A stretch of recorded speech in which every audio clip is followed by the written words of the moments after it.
The wind cut sharp that morning in Whiskey Bend, and when Levy Galvin stepped out of the mercantile with a sack of oats over his shoulder, he almost didn't see her. She was curled up in the sliver of shade behind the blacksmith's shed, a bundle of rags tucked between the warped boards and a stack of firewood. At first glance, that's all she was, just rags. But Levy wasn't a man who only glanced once. He looked again, and this time he saw a person. "Ma'am!" he called out, his voice low and steady. He set the sack of oats down. The figure flinched, a small, violent jerk. Slowly, she lifted her head. Her face was hollowed out, smudged with soot and fear. Her eyes, wide and exhausted, locked onto his. They were the eyes of someone who hadn't slept, who hadn't dared to close them for days. "I ain't here to steal," she rasped, her voice like stones scraping together. "I didn't say you were," Levy said, taking a careful step closer.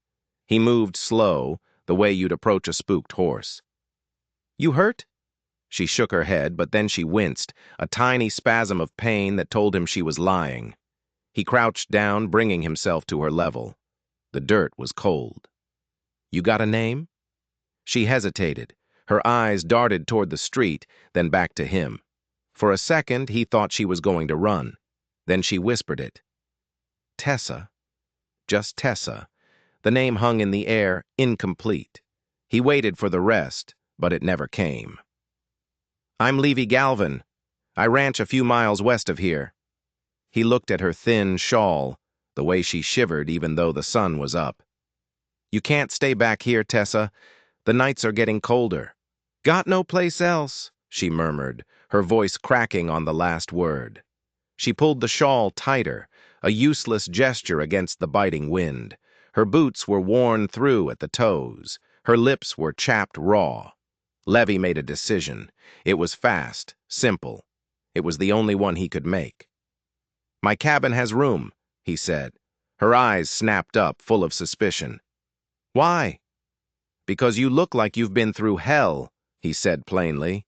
"And because I don't like seeing folks sleeping in the dirt when I've got a spare bed." She stared at him, really stared, searching his face for the trick, for the price. He just held her gaze, steady. After a long, silent moment, she slowly, painfully, pushed herself up. Her legs trembled. She swayed, and without thinking, Levy reached out and caught her elbow. She didn't pull away. And that was the first sign that something was different. That this wasn't just a simple act of charity. Not for him, and not for her. The ride to his cabin took an hour. He let her ride his horse while he walked alongside, holding the reins. She was silent the whole way, her back ramrod straight, her eyes scanning the rolling prairie like she was expecting an ambush at any moment. She wasn't looking at the scenery. She was looking for threats. His cabin wasn't much, just one room on a small rise overlooking a creek, with a stone hearth and a tin roof. But it was solid. It was warm. It was safe. She stood just inside the doorway, her arms wrapped tight around herself, as if she couldn't quite believe this wasn't some kind of dream. Or maybe a trap. "I'll sleep by the fire," Levy said, setting his hat on a peg. "You take the bed. I don't need—" "Yes," he cut her off, his voice firm but not unkind. "You do." She looked at him then, and something in her gaze shifted. The hard shell of suspicion cracked just a little. She gave a single, tight nod and moved toward the simple bed in the corner. He made beans and cornbread for dinner. She ate like someone who was terrified the food would be snatched away. Each bite was slow, deliberate. After a long silence, punctuated only by the crackle of the fire, she spoke. "I had a husband," she said, her eyes fixed on the flames. Levy looked up from his coffee, waiting. "He died 2 winters back. Fever took him." She paused. "Then the farm went. Then everything else." She stared deeper into the fire, as if she could see her whole life burning away in the embers. "I'm not good at much." "You're still standing. Levy said quietly. That counts for a hell of a lot. She didn't answer, but he saw her shoulders relax, just a fraction. It was a start. The days that followed were quiet. Tessa swept, she patched a torn curtain, she boiled herbs she found by the creek into something that made the small cabin smell like home. She never asked for anything. She just existed. But Levy noticed things. He noticed the way she'd start humming a tune when she thought he wasn't listening. He noticed the first time she smiled, a real smile that wasn't shadowed by sadness. It was when one of his chickens escaped its coop and she managed to corner it after a frantic chase through the tall grass. She was breathless and laughing, and for a moment she looked like a different person entirely. One evening he was oiling a saddle on the porch, and she came out and brushed her fingers across the worn leather. "My pa had one like this," she said softly. "Where was home for you?" Levy asked, his hands never stopping their work. "Arkansas," she said. "A long time ago. I ain't had a real home since." Levy set the oil rag down. He looked at her, standing there in the fading light, looking more solid, more real than she had just a few weeks ago. "You do now," he said. Tessa froze. Her eyes locked with his, and a current passed between them, silent and powerful. That night, she didn't retreat to the bed right away. She sat with him on the porch steps, watching the stars come out. The prairie was vast and quiet around them. "Why are you so kind to me?" she asked, her voice barely a whisper. "Because you deserve it," he said, and it was the simplest truth he knew. Her breath hitched. She reached out and took his hand.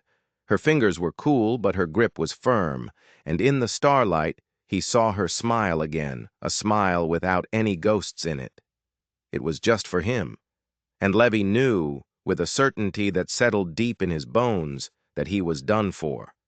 But as he looked at her, a thought pricked at the back of his mind.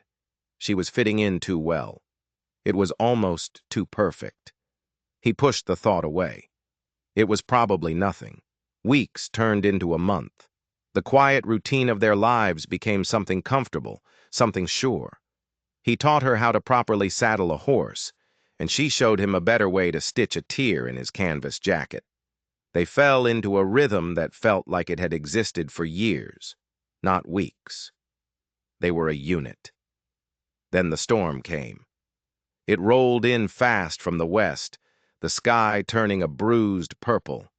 He was out checking on a newborn calf, and the rain hit him hard.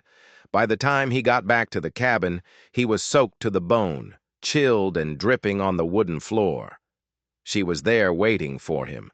In her hands was a dry shirt, and her eyes were shining with something he hadn't seen before. Worry. Real worry. "Levy," she said, her voice soft as she stepped close. He took the shirt, but neither of them moved away. The air between them was charged, electric, more powerful than the lightning flashing outside. "I ain't scared here," she whispered, her gaze fixed on his. He reached up and touched her cheek. His fingers were rough, calloused, but his touch was gentle. "Good." She leaned in, and he met her halfway. The kiss was slow, quiet. It wasn't a spark, it was a slow burn, a promise of warmth and shelter against the storm raging outside. When he pulled back, her forehead rested against his. "I don't want to leave," she whispered. "You're not going to," he said, his voice thick. "Not ever." She smiled against his chest, a small secret smile. The storm battered the little cabin, but inside, for the first time in a long time, they both felt completely safe. But safety is a funny thing. Sometimes it's real, and sometimes it's just the quiet before the real storm hits. That night, as the rain drummed on the tin roof, Tessa slept a deep, peaceful sleep for the first time since he'd met her. Levy lay awake beside her, listening to her steady breathing. He should have been happy. He should have felt at peace. But he didn't. That nagging feeling was back, stronger this time. This perfect little life they were building. It felt fragile, like it was built on something he didn't understand. The next morning, the world was washed clean. The air smelled of wet earth and pine. While Tessa was down at the creek fetching water, Levy straightened the blankets on the bed. His hand brushed against the small lump under her pillow. It was a little bundle of cloth, tied with a bit of twine. He knew he shouldn't. It was her private business, but he couldn't help himself. His fingers fumbled with the knot. Inside the cloth was a single object. A small, intricately carved wooden bird, no bigger than his thumb. The wood was dark, foreign, polished smooth by countless touches. It was beautiful, and it was the kind of thing that a woman who was supposedly destitute, who had nothing to her name but a frayed shawl, would never own. He stared at it, the bird's tiny wooden eyes seeming to watch him. Where did she get this? And more importantly, why did she hide it? He quickly retied the bundle and put it back, his heart pounding a little faster. The woman sleeping in his bed, the woman he'd just kissed, was a mystery. And he was starting to think that the story she'd told him wasn't the whole truth, not even close. Levy said nothing about the bird. He tucked the discovery away, a cold stone in his gut. He watched her. He listened. He waited. He started noticing the little things even more. The way her eyes would flick to the horizon whenever a dust cloud appeared, her body tensing until it resolved into a stray steer or a tumbleweed. The way she would sometimes trace patterns on the table with her finger, patterns that looked like maps of places he'd never seen. They were falling into a routine that felt like marriage. They worked side by side, fixing a sagging fence, clearing rocks from the small patch of land she wanted for a garden. Her hands, once soft, grew calloused. She was strong. She was a survivor, and every day he felt himself falling deeper. But the mystery of her past was always there, a shadow in the corner of his eye. One afternoon, a rider appeared, a lone figure on a dark horse, moving slow along the ridge that overlooked the cabin. He wasn't on the main trail. He was just watching.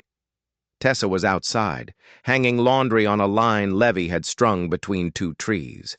She saw the rider at the same moment he did. The color drained from her face. She dropped the wet sheet in the dirt and stumbled back towards the cabin, her breath coming in ragged gasps.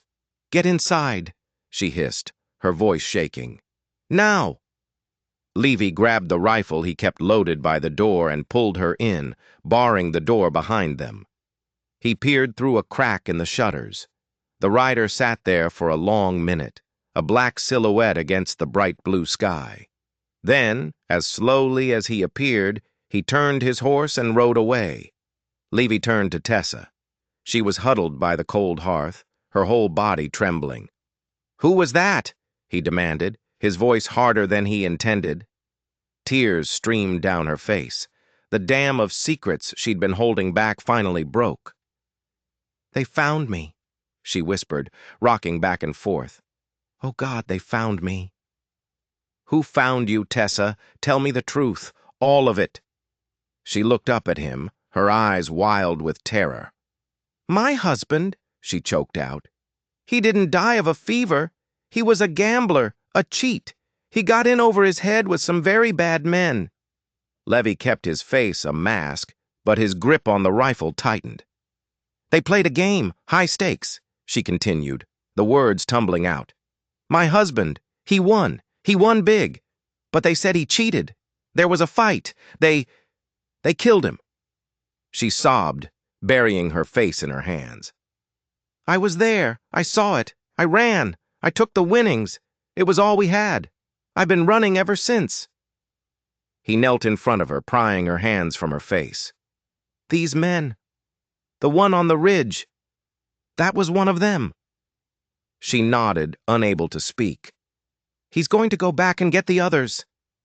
"You're safe here," Levy said, his voice low and fierce. "I won't let them touch you." She looked at him, her tear-filled eyes searching his. She wanted to believe him. She needed to believe him. He stood up and went back to the window, watching the empty ridge. He believed her story. Mostly. It explained the fear, the running. But it didn't explain the carved bird, and it didn't explain the cold dread coiling in his own stomach. Because as he'd watched that rider, a flicker of recognition had sparked in his mind. He couldn't place the face, not from this distance. But the horse. A big black gelding with a white blaze on its face. He was almost certain he had seen that horse before. A long, long time ago. That night, the cabin was a tinderbox of tension. Tessa barely slept, jumping at every creak of the floorboards, every gust of wind against the shutters. Levy sat in a chair by the fire, his rifle across his lap, his mind racing. The pieces weren't fitting together. A dead gambler, a terrified widow, a bag of winnings.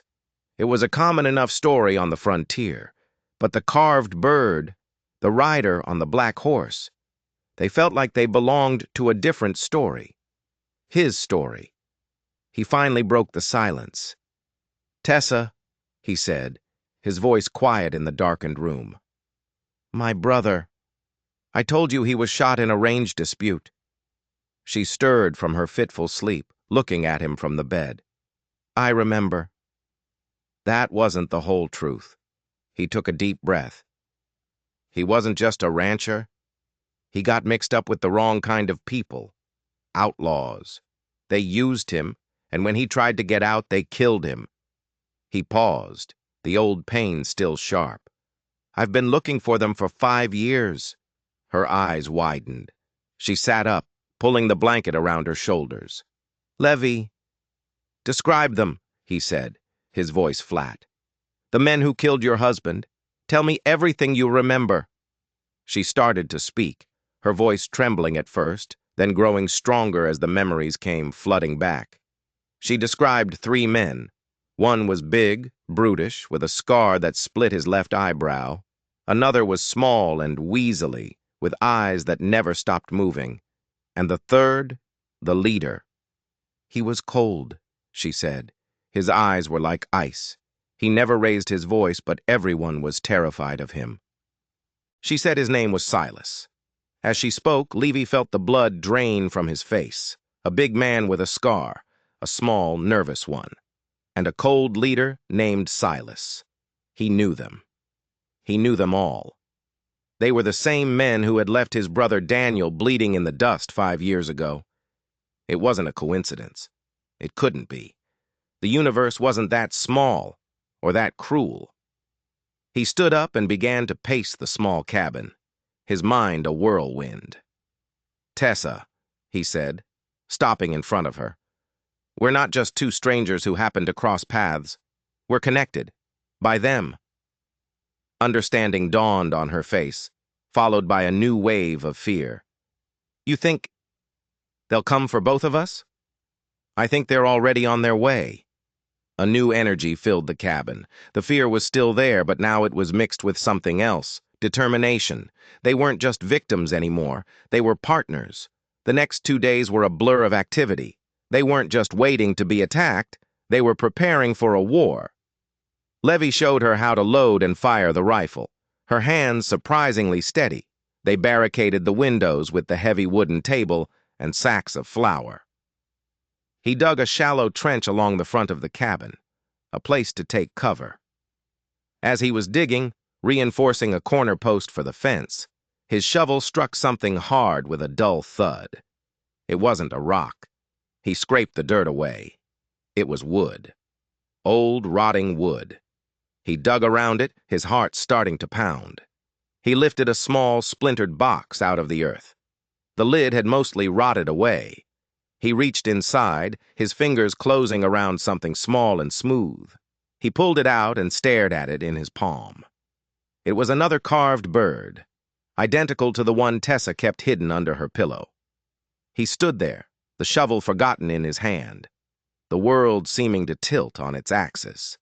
He had found this on his land, buried, years before Tessa had ever arrived. How was this possible? There was only one explanation, and he didn't want to believe it.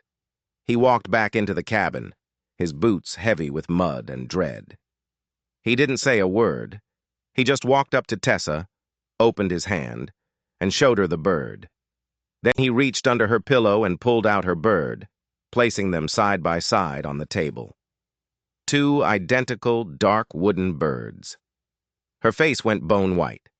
The lie she had been living was finally, completely cornered. There was nowhere left for her to run. "You're not a widow," Levy said, his voice dangerously quiet. "Are you?" She shook her head, tears welling in her eyes. "No. Your husband wasn't a gambler who got cheated. No, he was one of them.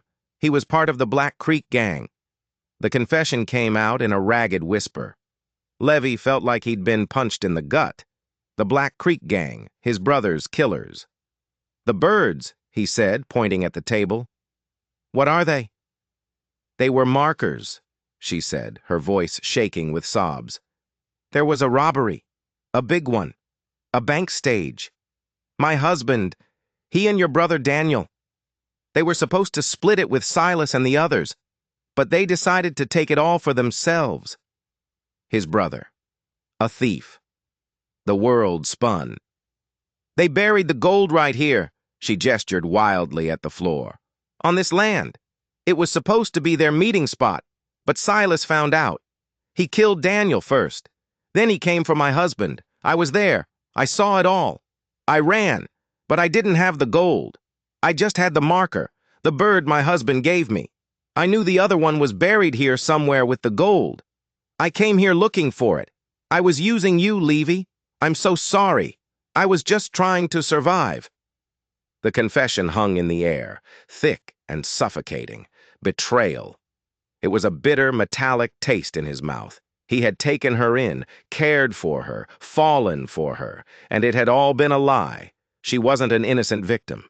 She was the wife of a thief, and she had come to his home to steal a fortune from under his nose, a fortune stained with his own brother's blood. He stared at her, this stranger who had been living in his house, in his bed. He didn't know what to say, what to do.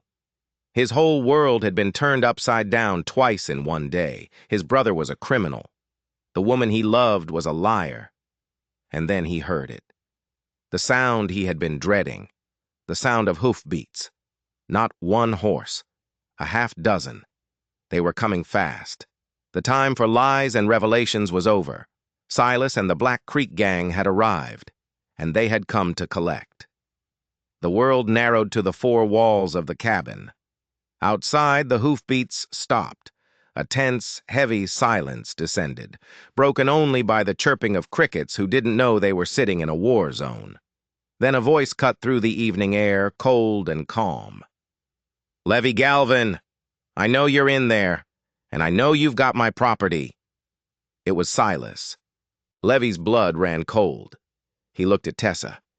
Her face was a mask of terror, but when her eyes met his, he saw something else there, too.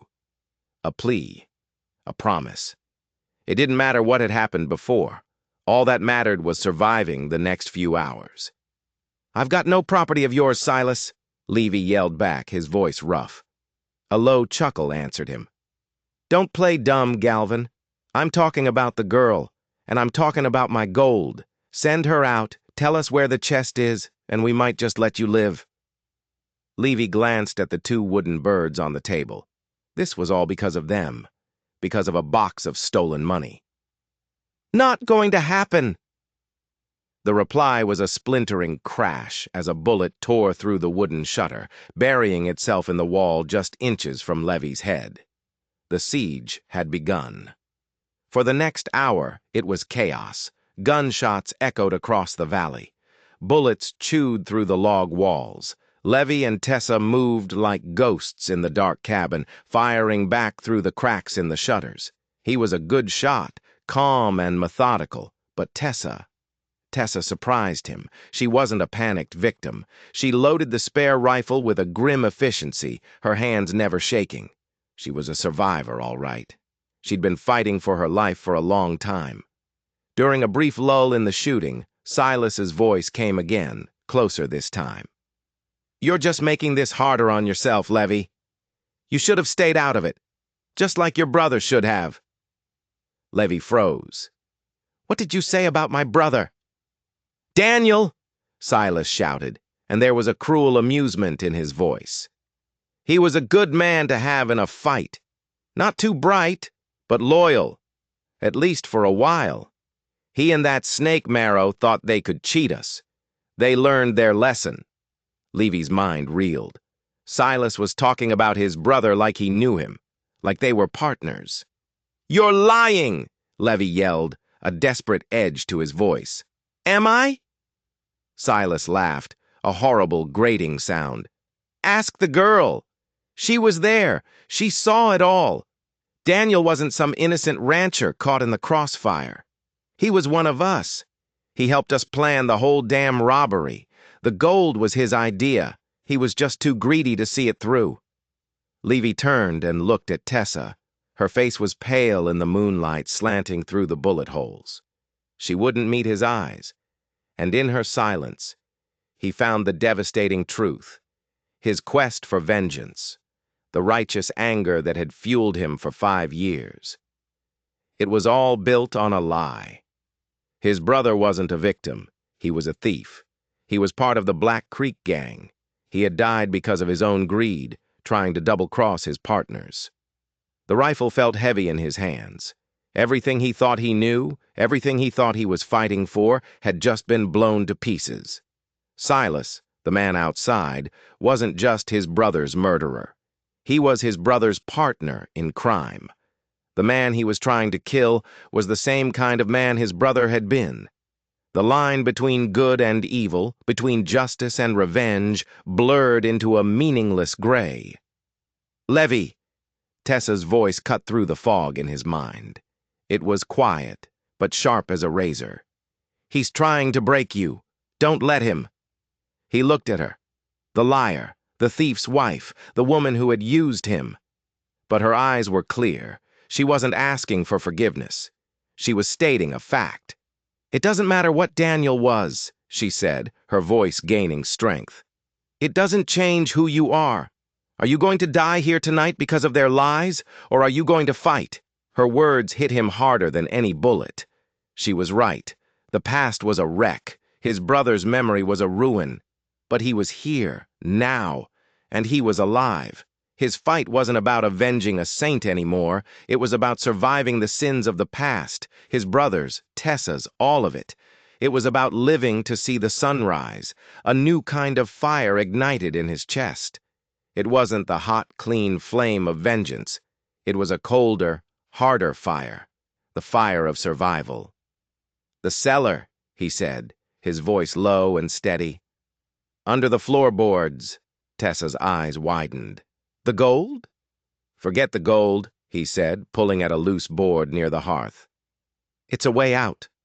He looked at her, and for the first time since the revelation, he saw her not as a liar, but as a fellow survivor, trapped in the same wreckage. "You ready to fight your way out of this?" She picked up her rifle, a grim smile touching her lips. "I've been fighting my whole life." The cellar was little more than a dirt hole, smelling of damp earth and potatoes. Levy had dug it years ago for storage. It was cramped and dark, but a narrow tunnel, barely big enough to crawl through, led out to the creek bed 50 yards behind the cabin. It was a last resort he'd never thought he'd use. "They'll be watching the front," he whispered, pulling the floorboard back into place above them.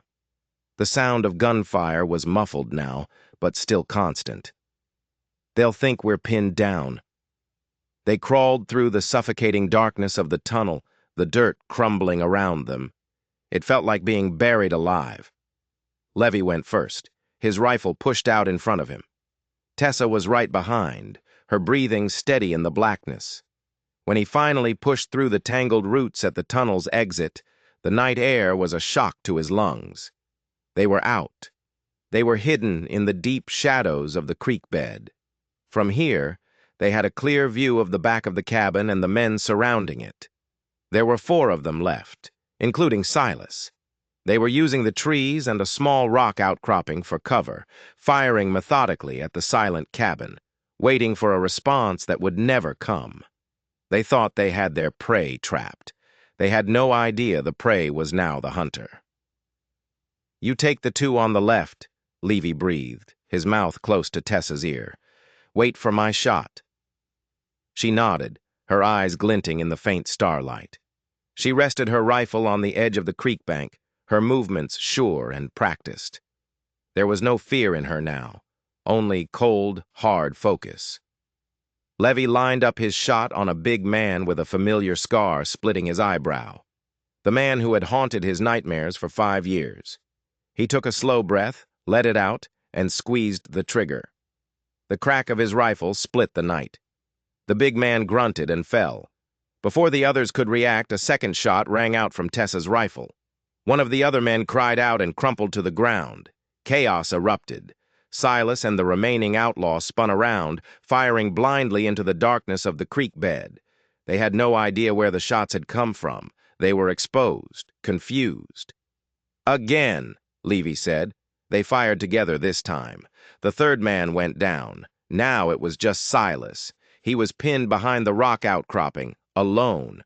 "You cowards!" he screamed into the night, his voice laced with fury and panic. "Show yourselves!" Levy didn't answer. He and Tessa moved, slipping silently through the tall grass, circling around. They were using the land, their land, against him. They flanked him, coming at him from 2 sides. He was trapped. The final confrontation happened in a small clearing behind the barn. Silas, realizing he was surrounded, made a desperate run for the horses. Levy stepped out of the shadows in front of him. For a moment, they just stood there. 2 men bound by a legacy of violence and betrayal. Silas raised his pistol, but before he could fire, a shot rang out from the side. Not from Levy, from Tessa. The pistol flew from Silas's hand as the bullet tore through his wrist. He howled in pain, clutching his arm. Levy was on him in a second, the butt of his rifle catching Silas hard across the jaw. The outlaw crumpled to the ground, unconscious. Silence fell. It was over. They stood there in the quiet aftermath, the smell of gunpowder sharp in the cool night air. The bodies of the Black Creek gang lay scattered around their home. Their cabin was riddled with bullet holes. The life they had started to build was a battlefield. Levy looked at Tessa. She was standing with the rifle held loosely in her hands, her face smudged with dirt, her eyes watching him. The whole ugly truth was between them. The lies, the stolen gold, his brother's shame. He walked over to where Silas had dropped his pistol. He picked it up. He could end it right here. 1 bullet, an eye for an eye. Justice for his brother, whatever kind of man he'd been. But as he looked down at the unconscious man, he felt nothing.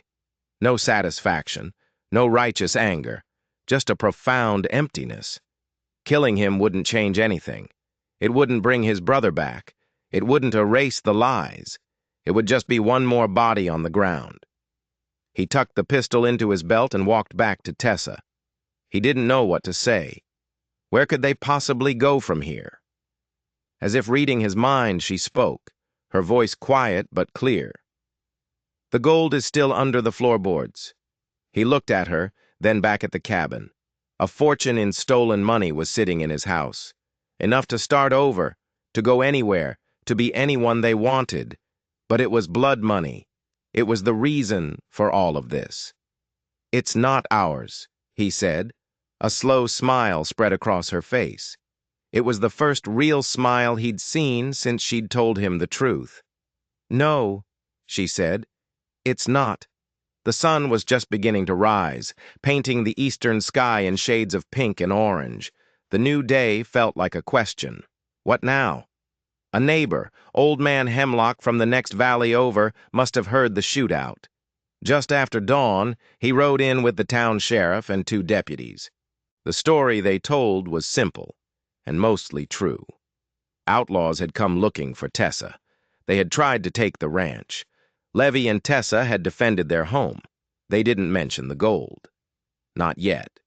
While the sheriff was rounding up the bodies and securing Silas, who was now awake and spitting threats, Levy went back into the cabin. He pried up the floorboards. There it was, a heavy iron chest tarnished with age. He dragged it out into the morning light. He called the sheriff over. "You'll want to see this." He opened the lid. The sheriff's eyes went wide. The chest was filled to the brim with gold coins and dusty banknotes. "This is the payload from the Black Creek bank stage robbery," the sheriff breathed, picking up a coin. "5 years ago. We thought it was lost forever." "It's yours," Levy said simply. "Take it." The sheriff looked from the gold to Levy, then to Tessa, who was standing quietly on the porch. He saw the bullet holes in the cabin, the exhaustion on their faces. He nodded slowly. "There's a hefty reward for the recovery of this gold, son, and for bringing in Silas." "I don't want a reward," Levy said. "All I want is a clean slate." The sheriff looked at him for a long moment, an unspoken understanding passing between them. He clapped Levy on the shoulder. "I think that can be arranged." They left. The wagon carrying the bodies, the deputies leading a bound and gagged Silas, the sheriff with the heavy gold chest tied down in his buckboard. And then it was quiet again. The morning sun was warm on their faces. The prairie was peaceful, but everything was different. Levy and Tessa stood in front of their battered cabin. It looked small and fragile in the daylight.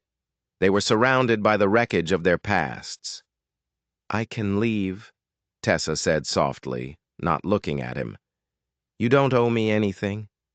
"After what I did?" "Where would you go?" he asked.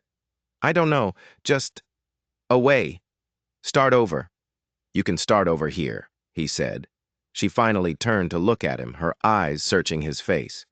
"Why? After all the lies?" "Because you told the truth when it mattered," he said. "And because last night you didn't run. You stayed and you fought, not for the gold, for this." He gestured around them, at the land, at the cabin. "For us." He held out his hand. It was calloused and stained with dirt and gunpowder. It was the hand of a man who had been to hell and back.